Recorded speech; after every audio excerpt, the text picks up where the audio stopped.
Olá, estamos começando mais um Beauty e Business da TV Erechim, TVS Play, TV São Paulo Capital. Hoje estamos com um convidado ilustre da cidade de Erechim, o Leonil Gomes, ele que é do mundo jurídico. Léo, seja bem-vindo. Obrigado pelo convite. Nós que ficamos, né, Léo, aí, de certa forma, lisonjeados, está trazendo, é muito difícil estar trazendo essa galera desse meio. Vejo que o pessoal aí não quer falar muito nessa parte aí do direito, advogados, juízes. Então, a gente fica agradecido aí pela tua presença. Eu vou iniciar hoje, galera, falando, então, rapidamente dos apoios culturais, mas eu tenho que falar, né, gente, senão o pessoal não nos apoia. Então, vou falar rapidamente dos nossos patrocinadores que estão com a gente aí nessa primeira edição aí, que vão ser aí mais ou menos 6 meses, então, todos os programas. Então, o nosso apoio cultural, gente, de hoje, que eu quero frisar, é a Vox to You, que é uma franquia de oratórios, até inclusive indiquei, Léo, para galera aí do mundo do direito, recém-formados, advogados iniciantes, a galera que está começando, para daqui a pouco estar fazendo lá um trabalho de curso, preparação. Temos também os cursos online da Vox to You, então é importante, fica a dica aí para a galera também. King Limousines, galera, quem quiser alocar uma limusine aí para dar uma banda. Nós temos o apoio da Demigô Suplementos, que é uma loja de suplementos aqui de Erechim mesmo. Aderros Profissional e Opnus Jeans, ok? Leonil, nome difícil, né, Léo? Diferente. Então, gente, estamos começando aqui. Léo, você pode falar, então, das tuas especialidades? Eu não sei no que você é especialista, teu tempo de formação. Muito bem. Primeiro, agradeço o convite para estar aqui falando para toda a comunidade. Eu sou advogado, trabalho em Erechim, tenho escritório aqui. Sou especialista em processo civil, trabalho na área de direito tributário, na área de direito de empresas, atendo tudo que for relacionado a contratos, então essa é a minha especialidade. Ok, essa parte mais administrativa aí também. Tá certo. Então, Léo, para nós iniciarmos, tu sabe que a gente está saindo aí de uma pandemia. Nós intitulamos aqui de período pós-guerra, né? Que me parece que nós íamos entrar em guerra civil, gente. Então, assim, Léo, para entender, o que melhorou, o que mudou, quais os auxílios, até juridicamente, que existem hoje para empresa, gente. Muito importante, você que é empresário, você que é empreendedor, o que nós temos hoje como empresa a título de benefícios aí para estar auxiliando as empresas nesse período. Essa pandemia ela acabou pegando todo mundo desprevenido. Então as empresas não estavam preparadas para isso e elas já vinham se recuperando. 2019 foi um ano onde começou uma retomada de crescimento, mas ainda estava muito apertado. E 2020 já começou conturbado. Então muitas empresas não estavam preparados para isso e os órgãos estatais, o poder público tem tentado implementar algumas medidas para ajudar a não fechar os negócios. Porque hoje o microempreendedor individual, a microempresa, a empresa de pequeno porte, segundo dados do Sebrae, ela representa quase 90% do mercado de trabalho disponível. Então, as grandes corporações, apesar de elas empregarem muita gente simultaneamente, são poucas empresas. Menos empresas grandes e muita empresa pequenininha. É muito capilarizado. Então, o poder público ele tem tentado implementar medidas para proteger esse pequeno, porque é ele que... toda a engrenagem da economia começa nele. Então, a gente precisa proteger ele. Atualmente, o que nós temos de medidas? A primeira que foi assim, essencial foi a possibilidade de negociar os contratos de trabalho. Então, hoje o empregador ele consegue fazer uma redução da jornada de trabalho ou uma suspensão do contrato de trabalho e o empregado não fica desamparado, ele vai receber uma verba do governo referente ao valor que ele receberia de seguro-desemprego. Então, essa é uma medida emergencial que pode ser implementada e acaba ajudando muitas das empresas que não estão podendo operar até pelas medidas de restrição que estão tendo. Então, a gente tem também a postergação de impostos. Então, as empresas que estão no Simples Nacional elas vão ter um prazo de carência maior para pagar os impostos. Tem postergação do FGTS e a possibilidade de parcelamento, que é uma coisa inédita. Nunca tinha sido autorizado o parcelamento do FGTS e foi feito dessa vez. Postergação do INSS. Então, todos os impostos, a nível estadual, a nível municipal, tudo isso está podendo ser aproveitado um período de carência para a empresa respirar nesse momento, manter um fluxo de caixa com o foco de não demitir os funcionários. Porque tem tido esse a última saída seria demitir alguém. Então a gente quer tentar nesse momento manter os empregos. Negociar de todas as formas, jurídica ou não, amigável ou não, para estar mantendo. Isso no aspecto do poder público é o que eles até o momento conseguiram fazer. Talvez façam mais, talvez disponibilizem outros benefícios, mas a cada dia tem uma novidade. Então não é uma coisa que hoje está nessa condição. Até o momento já são 28 medidas provisórias do governo federal, regulando várias matérias para vários setores para tentar salvar auxiliar os pequenos. Forma. Exatamente, os negócios locais. Então, até o momento... Então, seria uma notícia positiva, então, gente, que o governo está tentando Ele está tentando. Existem limitações que são legais, constitucionais, tem coisas que ele não pode ir além. E isso é uma coisa que, digamos que o presidente da República faça um ato que vai além das competências dele, vai ser trancado no STF posteriormente. A Câmara não vai aprovar. Então, tudo isso que a gente vê noticiado todos os dias é porque simplesmente a própria Constituição impõe restrições. Então, não existe um método mágico. Existe até o governo imprimir o dinheiro, mas essa é a última saída e a pior de todas. É disso para falência estatal. Então, a gente não pode permitir. No âmbito privado, agora também é um momento onde as empresas podem renegociar seus contratos com seus fornecedores, com seus locadores de imóveis, qualquer contrato particular que ele tenha, inclusive com bancos, agora é o momento onde pode ser renegociado. Sim. Então, o que acontece? Os bancos receberam, digamos, um auxílio do governo, Banco Central? Do Banco Central, de modo a eles poderem diminuir a garantia dos depósitos vinculados que eles têm e disponibilizar mais dinheiro no mercado, né? Os contratos que já estavam em andamento, você tem um financiamento ali que estava vindo em dia e agora você vê que não vai conseguir pagar. O banco, a grande parte dos bancos tem renegociado isso com juros razoáveis até. Alguns acabam abusando, mas isso é intrínseco. Nem todos atuam da melhor forma possível. E alguns bancos têm dado uma carência, faz uma pausa no contrato, refinancia o contrato. Então, existem vários instrumentos que o empresário ele tem que ir buscar. Isso não vai cair do céu para ele. Então, ele pode ir no banco, ele pode tentar renegociar. De outro lado, o banco também não está obrigado a renegociar com ele. Então, os dois têm direitos. Exatamente. É sempre importante manter um diálogo, ter a compreensão. Os bancos, como eles têm mais poder econômico, para eles é mais fácil algumas negociações. Então, basta você procurar, insistir. Exatamente. Então, e havendo casos de abuso, o banco adotou uma conduta que seja inadequada para a empresa, ou que se veja que é inadequada, o empreendedor pode procurar os órgãos, pode procurar o PROCON, pode tentar revisar um contrato futuramente. Sim. Então, existem instrumentos, isso tudo não acabou. Caminhos agora nós estamos vivendo num período de exceção, então algumas coisas estão funcionando diferente, mas as instituições elas se mantêm, elas estão preservadas assim, e vai funcionar normalmente. Até esses dias eu comentei num programa anterior, né, que me parece que nesse período tudo pode agora, né, gente? Se você pegasse, por exemplo, em janeiro, as empresas precisaram uma série de coisas que nada dava, nada podia nesse momento. E hoje, agora, me parece que tudo pode. Então, realmente melhorou. Nesse sentido, facilitou, né? A comunidade, em geral, ela se sensibiliza nesse momento. Então, a gente percebe, por exemplo, aquele contrato de locação que você tinha, que às vezes estava oneroso, estava muito caro. Agora é um momento adequado para tentar renegociar ele. Negociar, discutir. Tentar pedir uma carência para o teu locador. Às vezes pede, preciso de isenção de 3 meses. Porque dependendo da atividade, tem atividades que estão sendo mais penalizadas do que outras.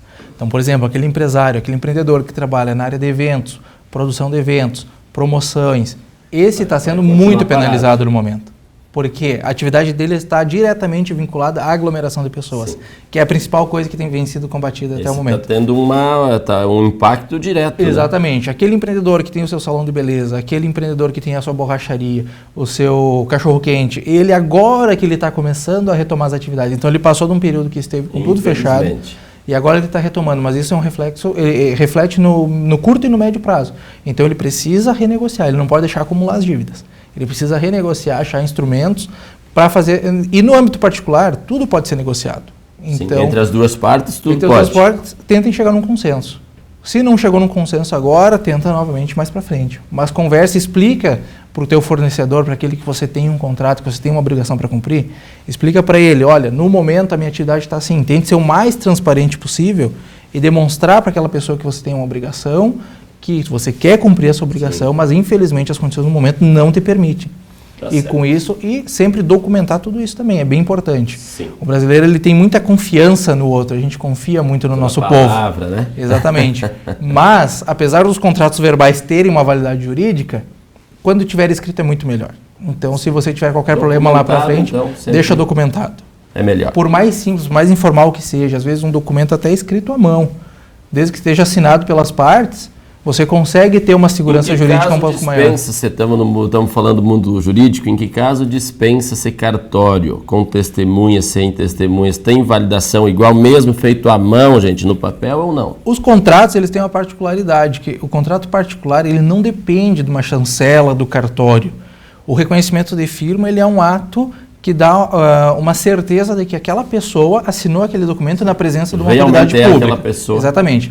Mas o que acontece? A legislação prevê que um contrato particular, seja ele tratando de qualquer matéria, desde que seja uma matéria do âmbito privado, ele, assinado pelas partes e por duas testemunhas maiores e capazes, ele é um título executivo, ele é um documento válido, eficaz, legal. Tem valor. Então, não há necessidade de você ir ao cartório para fazer um documento particular, se for um aditivo a um contrato e tudo mais. Desde que você assine, ou a contraparte assine, e duas testemunhas. Isso vai ter validade jurídica assim, informação muito grande. Aí, gente. Duas testemunhas, então, já teria validação, mesmo sem o cartório. Exatamente. Até porque o cartório, no momento, ele está com atendimento reduzido. Então, evita a formação de fila, evita ir lá para um ato que, para esse caso do particular, do contrato particular, é dispensável o reconhecimento de firma. Agora, quando você está falando de um documento que exige uma escritura pública, uma transação imobiliária de um valor elevado, não adianta fazer por instrumento privado. Você vai ter que ir lá no cartório fazer uma escritura e tudo mais. Informação importante. Isso não mudou no momento. Apesar do cartório estar atendendo em horário reduzido, estar tratando medidas, as formas jurídicas continuam sendo respeitadas. As mesmas. Léo, me fala aí, existe uma taxa média de juros, isso é administrado, isso é fiscalizado de alguma forma, gente, importante? Porque eu, semana passada, por exemplo, eu vi empresas falando em alguns refins aí, pessoal falando em 7,5%, galera, em alguns refins, em algumas trocas de títulos e documentos. Isso é simplesmente acordado entre as partes ou isso é fiscalizado? O Banco Central tem um poder sobre isso? Essa é uma questão importante. No âmbito privado, a legislação veda a cobrança de juros excessivos. Se aquela parte ela não exerce uma atividade de mercado que seja do setor financeiro, não é um banco, não é uma factory, ela não pode cobrar juros excessivos. Ela está vinculada aos juros legais, sim, de 12% ao ano, não capitalizados. Então, no âmbito privado existe uma limitação legal. As instituições financeiras elas estão dispensadas disso, elas podem cobrar juros maiores, porque essa é a remuneração delas por estarem emprestando um dinheiro, assumindo o risco de um negócio. Esse é o papel da instituição. Eles podem cobrar juros maiores, mas existe sim uma taxa média do mercado pelo sistema SGP do Banco Central. Então lá está disponível uma consulta pública, você pode ver qual é a taxa média do mercado para cada produto bancário e se o contrato que você fez com aquela instituição destoar daquela taxa média, até 2 vezes, 50% a mais da taxa média, já é possível... Hoje a taxa média de juros, gente, para nós ver, está em torno de quanto mais ou menos nesse momento? A taxa Selic, que é a taxa referencial para tudo, ela está em 4,25, com previsão de redução já para 3,75, se já não foi reduzida. Essa é a taxa geral do mercado e uma taxa anual. Os bancos, no Banco Central, para cada produto existe uma taxa de juros, e essa taxa de juros média considera todas as instituições financeiras do país. Então, depende do produto. Algumas você vai ver lá, vai ter uma taxa média de 2,5%, outras 7,5%. Então, se o teu contrato estiver muito diferente disso, consulta no site do Banco Central qual é a taxa média para aquele produto que você contratou. E lá no teu contrato é obrigatório, a instituição financeira vai botar lá qual que é a taxa de juros que ela está te cobrando, essa informação tem o teu custo efetivo total. Então, sempre tem lá a taxa de juros mensal, anual capitalizada e o custo efetivo total. É uma informação obrigatória, você consulta no seu contrato, depois consulta no Banco Central. Às vezes você está aí preocupado, fazer um acerto, um refim, uma conta atrasada, às vezes pequena ou grande, de acordo, né, com as necessidades de cada um. Muito importante essa informação que o Dr. Léo trouxe para a gente. Porque essa questão dos juros, né? Às vezes você está lá tão apavorado em resolver os problemas que você vai lá e cria um problema lá, às vezes a longo prazo e resolvível. Então, essas informações é muito importante, sim, né? E no refinanciamento bancário ou quando você vai no banco, às vezes acontece o seguinte, o banco não está te dando uma carência, ele está refinanciando a tua dívida. E apesar de ele botar uma taxa de juros às vezes menor efetivamente no contrato do que o que tu tinha no contrato anterior, ele está alongando muito o teu prazo ou refinanciando todo o capital que você tinha mais os juros. Então isso também tem que ser cuidado. O refinanciamento, às vezes, ele pode ser uma arma muito perigosa se não usado adequadamente. Gerar um endividamento muito maior por causa de 1 ou 2 parcelas, às vezes que está em atraso. Sim. E o cara já está apavorado. Suponhamos que você tem uma parcela de 5 mil de um financiamento qualquer e você procura o banco para tentar renegociar em razão dos eventos atuais e o banco propõe, tudo bem, eu consigo fazer por 2.500. Mas às vezes mais que o dobro do prazo do que já estava acontecendo. Ele acaba ainda superfaturando uma exatamente. Coisa que você já tem o dinheiro problema. Que está no mercado ele tem um custo, isso não tem como a gente afastar, ele tem um custo. Mas é importante o empresário ele ter uma visão sistêmica da coisa, ele ter uma visão de longo prazo, se realmente é necessário contratar aquele refinanciamento ou não. Então ele precisa ter essa visão, porque às vezes ele vai pagar uma taxa de juros menor até, mas por muito mais tempo. Sim. Então vai acabar encarecendo muito o contrato dele. Muito boa essa informação, gente. Então vamos lá, Léo. Em relação às trabalhistas, gente, eu vi que muita gente aí está um pouco perdido, até o próprio funcionário às vezes está sem essa informação e os próprios empresários, como você falou, o microempreendedor que tem menos gente trabalhando, às vezes ele também tem menos informação. Mudou um pouco, Léo, em relação às trabalhistas, vamos falar aí dos últimos 5 anos para cá, mudou alguma coisa em relação às trabalhistas? Eu sei, gente, que uma vez o funcionário montava alguma coisa, ia lá e estipulava-se um valor, ganhava-se ou não, isso mudou um pouco para melhor, para pior, o que facilitou, o que não facilitou, para as duas partes, né? Sim, sim. Em 2017 a gente teve a última grande modificação na lei trabalhista, que foi a reforma trabalhista, né? Ela trouxe algumas alterações bem importantes na legislação. Ela enrijeceu um pouco para o lado do funcionário, isso é um fato. Mudou um pouco. Mudou, porque hoje o funcionário, quando ele entra com uma demanda trabalhista, ele precisa ter um caso melhor fundamentado. Não adianta ele tentar uma aventura. O sistema jurídico, em geral, ele já veda as aventuras jurídicas. É uma conduta inadequada. Você entrar com um processo sem ter certeza daquilo que você quer. Você não precisa ter certeza do direito, você precisa ter certeza daquilo que tu vai pedir. Sim. Então, o direito quem vai dizer é o juiz. Ele está lá para julgar, você vai apresentar as suas provas, a outra parte vai fazer uma defesa.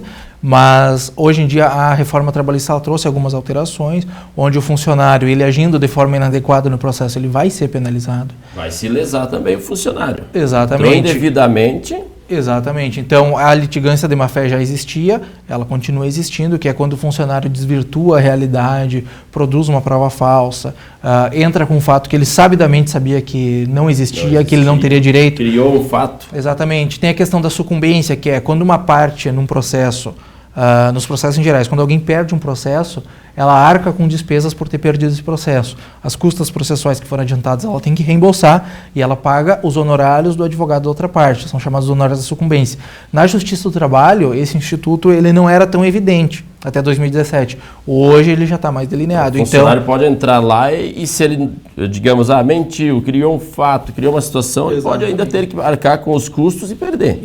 E pagar o advogado da outra parte, vai pagar uma remuneração para aquele advogado que trabalhou. Vamos dizer, um pouco mais rígido, mais sério. Exatamente. Mas isso também é verdade em relação à empresa. Se a empresa agiu mal, a empresa não cumpriu com a obrigação legal dela, ela também, ao responder um processo, no final, ela vai pagar o advogado. Vai pagar com isso tudo.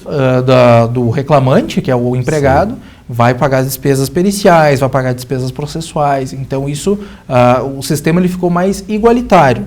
Então, a empresa hoje ela tem um ônus muito grande ainda no processo trabalhista. Então, por isso que o empresário ele precisa trabalhar de modo organizado, ele precisa ter uma boa assessoria, tanto contábil quanto jurídica, ele precisa estar bem municiado de informações, porque essas relações de empregado e empregador elas são muito dinâmicas. Pode se tornar um problema grande. Então, a gente pode ter, às vezes, uma convenção coletiva do sindicato que prevê um benefício, o empregador não pagou, o funcionário pode entrar e vai reclamar esse benefício.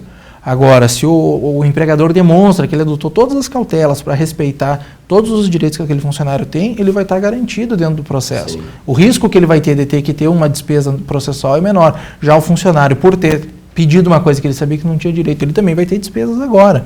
Então, isso é um aspecto que acabou reduzindo o número de ações trabalhistas. Então, efetivamente, houve uma redução, mas as ações que estão lá hoje são muito mais sérias. Sim. São ações que têm um fundamento muito maior, e isso é bem importante no mercado, porque a instituição da justiça ela precisa ser respeitada. Então, não adianta a pessoa querer entrar com uma aventura jurídica e não adianta a empresa querer se defender de forma aventureira também, ilegal. Então, isso mudou e hoje em dia vem sendo respeitado. Show. Léo, para nós digamos, levar um conteúdo um pouco mais intenso nesse mundo jurídico, Eu sempre tive uma dúvida, qual é a função do Supremo Tribunal Federal, STF? A gente vê toda hora aí, né, gente, na televisão, redes sociais, Jornal Nacional, adora isso, né? O STF, né, Supremo Tribunal Federal, em que situações, quando ele é utilizado, assim, de forma breve, para a gente entender um pouquinho dos poderes, galera?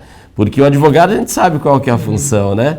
Não tem muito o que discutir, juiz também, basicamente. Agora, STF... desembargador estadual, federal, né? Qual é a função? Os próprios ministros, né? Agora a gente viu aí toda essa burocracia, todo esse barulho, vamos tirar ministro, bota ministro. Qual é as funções, então, do STF e desses três poderes? Muito bem. O STF aqui no Brasil, ele é a nossa chamada Corte Constitucional. Ele é a nossa Suprema Corte. A gente vê nos filmes americanos, o STF é a nossa Suprema Corte. Então, no Brasil, ele é uma corte muito atuante, é muito ativa. Então, ele está sempre mudando interpretação, notícia, dando linhas gerais de como tanto a administração pública quanto o judiciário ele deve agir, como deve ser interpretada a Constituição. Então, a função principal do STF é a guarda da Constituição. Então, constitucionalmente, ele tem essa função que é importantíssima, porque isso evita que o Legislativo faça leis inconstitucionais, o Executivo pratique atos inconstitucionais. Então, o STF ele tem a função de guarda da Constituição. Ele vai ver se o que está sendo praticado no mundo jurídico, no mundo da administração pública, está conforme aquilo que a Constituição, em 1988, determinou que o Estado brasileiro deveria seguir. O poder máximo de uma espécie de fiscalização dos demais. Isso. Dentro da organização do Poder Judiciário, o STF está no topo da pirâmide. Ele é o órgão, digamos assim, de maior relevo dentro da nossa organização jurídica brasileira. É a Corte Constitucional. Muito bem. Então, Léo, desembargador tem estadual e federal, qual que é a função? O desembargador, ele é um juiz de direito do segundo grau, né? Então, ele atua basicamente numa corte de apelação, ele atua revisando as sentenças do juiz de primeiro grau. Então, o que acontece? Um desembargador, em grande parte, a maioria foi juiz. Ele começou na carreira como juiz e foi promovido a desembargador. Então, hoje ele atua na revisão dos atos judiciais de primeiro grau. Tem competências também originárias, que a gente chama, que tem processos que vão ser distribuídos a um desembargador. Já vai direto. Distribuição a gente fala quando você entrega um processo no fórum. Então, eu quero processar alguém, você vai lá e entrega um processo, você distribui um processo, é o nome jurídico da coisa. Então, o desembargador ele atua na revisão das sentenças, na análise de recursos. A gente tem uma infinidade de recursos no sistema brasileiro. Diretamente para o desembargador, já de acordo com a complexidade do caso. Existem casos que são distribuídos diretamente em segundo grau. Por exemplo, no Rio Grande do Sul, o nosso segundo grau fica em Porto Alegre, junto ao Tribunal de Justiça. Lá que estão os desembargadores. Então, só tem desembargador trabalhando dentro do tribunal. Você vai ter que conhecer o desembargador. Problema, então. Tem aqui em Porto Alegre, não tem aqui. A mesma coisa ocorre com a Justiça Federal. Existem desembargadores federais que atuam numa matéria mais restrita. Existem desembargadores do trabalho, também, como a Justiça do Trabalho ela é independente, existe um Tribunal Regional do Trabalho. Então, o desembargador ele trabalha em segundo grau. A atuação dele é normalmente recursal. A principal atuação dele é recursal. Então, eu entrei com um processo aqui, perdi e não concordo com a perda daquele processo. Eu vou recorrer a um desembargador. Então, lá eles atuam sempre em conjuntos de 3. Então, chama-se órgão colegiado. Então, são 3 desembargadores que vão reavaliar o meu caso e vão dizer se aquele juiz deu uma sentença conforme o que foi provado ou se existem outros fatos que podem modificar aquela sentença. Então, quando a gente recorre, a gente está mandando nosso processo para um desembargador. Muito bem, Léo. Ministros, que eu vejo aí toda hora falar dos ministros, né? Sim. O ministro, ele é o nome ministro ele é um tanto genérico, porque a gente tem os ministros de Estado, que são aqueles que assessoram o presidente da República nos ministérios, e nós temos os ministros que são juízes também. É um cargo nomeado. É nomeado. Então nós temos os ministros das Cortes Superiores. A gente tem ministros do STF, ministros do STJ, ministros do Tribunal Superior do Trabalho. Então todos esses também recebem o nome de ministros, mas são juízes. São cargos nomeados pelo presidente da República. Então sempre vai ter ministros que vieram da carreira da magistratura, ministros que vieram da carreira do Ministério Público, ministros que vieram da carreira da advocacia. Então, todos eles nomeados pelo presidente da República, passam por uma sabatina no Senado Federal e assumem o cargo vitalício com aposentadoria compulsória aos 75 anos. Muito bem, gente. Então, galerinha, hoje o nosso programa foi falando um pouco do mundo jurídico. Esse é o Leonil, né? Não é Leonel, é Leonil Gomes. O teu Instagram é qual lá, Léo? @GomesLeonil.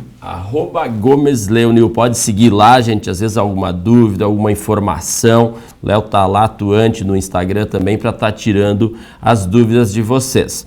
Como de costume, Léo, a gente sempre finaliza o nosso programa com uma frase motivacional. Hoje eu trouxe uma frase legal, que é uma frase do Rockefeller. Daqui a pouco vou estar falando para a galera que é empreendedor, que acho que é o momento, né, Léo? É um momento de decisões. É um momento difícil, né, para todos aí que estão no mercado, desde para o funcionário também é difícil, né, quem atua, quem trabalha numa empresa, são decisões que têm que ser tomadas. Hoje, galera, com o apoio então da Vox2U, Aderros Profissional, Opnus Jeans, Demigos Suplementos, então com o Leonel Gomes, é Leonil, né? Leonil Gomes. Nossa frase, gente, motivacional de hoje é muito simples, ela diz o seguinte: você não chegou até aqui com os outros dizendo o que você tem que fazer. Muito boa frase, né, Léo? Ótimo. Então, eu acho que é um momento de decisões, é um momento da gente estar fazendo, é um momento de tomar as decisões que têm que ser tomadas e executá-las. Ok, Léo? A gente agradece, então, a tua entrevista, a tua presença, as informações que você trouxe. Eu sei que é difícil tirar aí a galera dos escritórios, a gente está voltando. Então, em nome aí da TVS Play, ok? Nós atuamos muito forte, Serra Gaúcha, Gramado, Canela e arredores. A TV São Paulo Capital e a TV Erechim, que é aqui do Norte Gaúcho. Então, agradecemos em nome das 3 TVs. Agradeço novamente o convite, estou sempre à disposição que precisarem para solucionar essas dúvidas desse conturbado mundo jurídico. Ninguém gosta, né, Léo, de papo, tem que procurar advogado, juiz. Mas faz parte da vida, tem que resolver esses problemas aí. Sim. Galerinha, então nós ficamos aí à disposição, vocês podem estar seguindo nas redes sociais lá, elisandro.aderros, ou as TVs, TV Erechim, TVS Play, TV São Paulo Capital, todas as terças-feiras às 21h30, programa Beauty e Business. Nós ficamos por aqui e qualquer informação, qualquer situação, o Leonil está aí à disposição. Ok, gente? Até a próxima. Obrigado, Léo.